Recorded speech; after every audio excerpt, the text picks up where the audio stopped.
लड़की की इज्जत शीशे सी नाजुक क्यों। अंतिम भाग। अभी तक आपने जाना विधि की सगाई मोहित से हो जाती है। विधि और मोहित की अब आपस में रोज बात होती है और मोहित जल्द से जल्द विधि को अपनी दुल्हन बना लेना चाहता है। इधर एक लड़का विधि के पीछे पड़ा हुआ है और एक दिन जब विधि अकेली होती है तो वो उससे बात करने की कोशिश करता है, पर विधि उस पर गुस्सा करके अपने घर आ जाती है। अब आगे। विधि अपने घर आई तो मन में काफी घबराई हुई थी। उसे डर लग रहा था कि आज मैंने उस लड़के को इतने जोर से डांटकर शायद ठीक नहीं किया। अगर कल उसने मुझसे इस बात का बदला लिया तो मैं क्या करूंगी। वैसे भी काफी अमीर लगता है और ऐसे लोगों की बहुत पहुंच होती है। आखिरकार उसने अपनी मम्मी को सारी बातें बता दी। विधि की बात सुनकर उसकी मम्मी को भी अब डर लगने लगा। इसीलिए उन्होंने विधि को कॉलेज जाने से मना कर दिया और कहा कि अब केवल एग्जाम देने जाना, तब तक जो भी काम होगा दीपा कर देगी या फिर तेरे पापा किसी से करवा देंगे।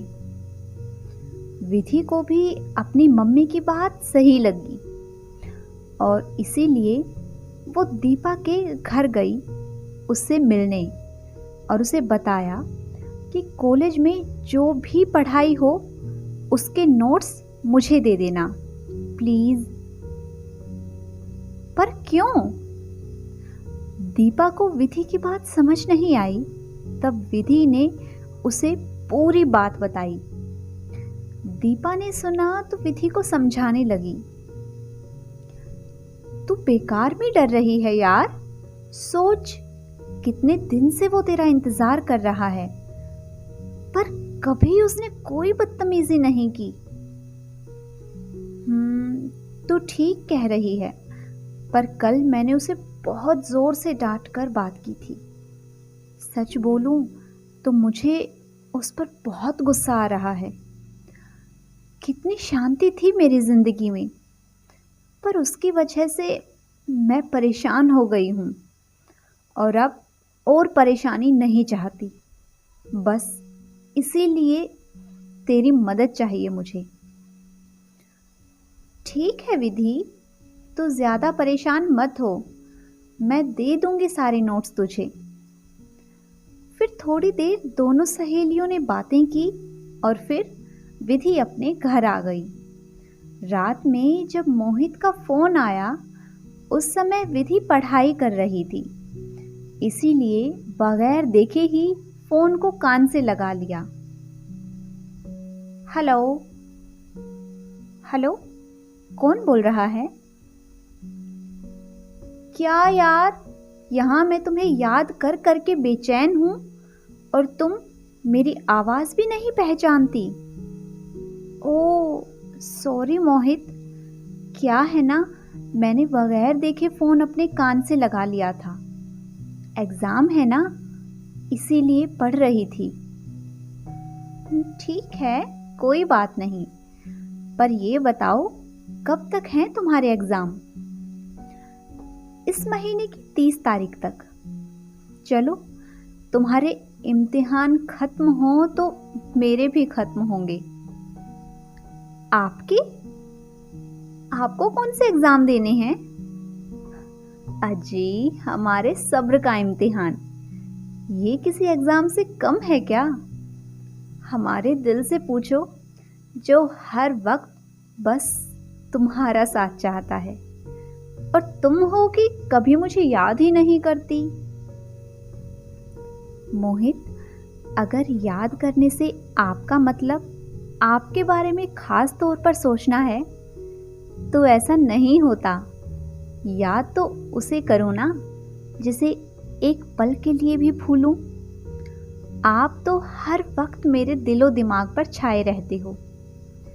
आपकी मुस्कुराती हुई तस्वीर मेरे मन में ऐसे बस गई है कि बरबस ही मैं भी मुस्कुराने लगती हूँ। हर पल आप मुझे अपने साथ महसूस होते हो। रियली विधि, मैं बता नहीं सकता मैं आज कितना खुश हूँ। तुमने कितना खूबसूरत इजहार किया है, कितनी प्यारी प्यारी बातें की हैं, पर तुम मुझसे इतनी दूर हो।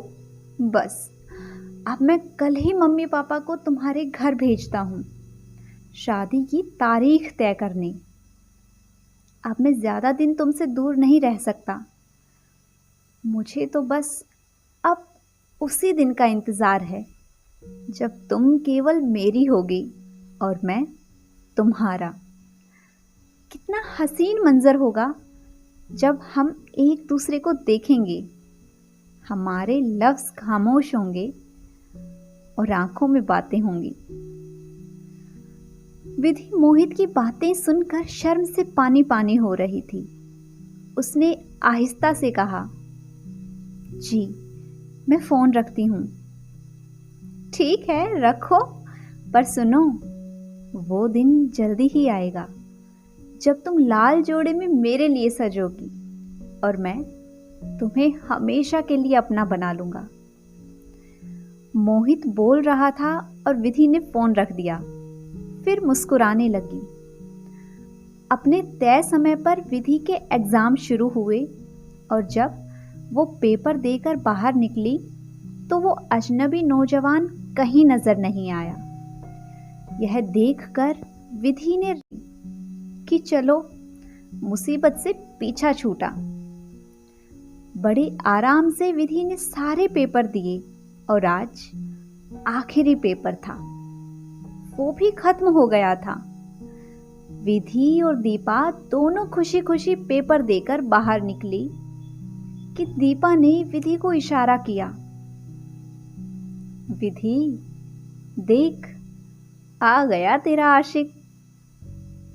विधि ने देखा तो थोड़ी घबरा गई, पर दीपा ने उसे रिलैक्स किया। क्या तू भी? अरे आज तो हमारे एग्जाम खत्म हो गए हैं और कल से हमें कॉलेज भी आने की जरूरत नहीं, तो अब क्यों डर रही है तू? ओए चल ना, आज तो फिल्म देखने चलते हैं। अरे नहीं दीपा, मैं घर जाऊंगी। अरे यार तू भी ना, आज तो एक ही पेपर था तो हमारे पास बहुत समय है। फिर सोच, तेरी शादी हो जाएगी तो हम दोनों फिर पता नहीं कब मिलेंगे। विधि को दीपा की बात सही लगी तो उसने कहा, ठीक है चलते हैं।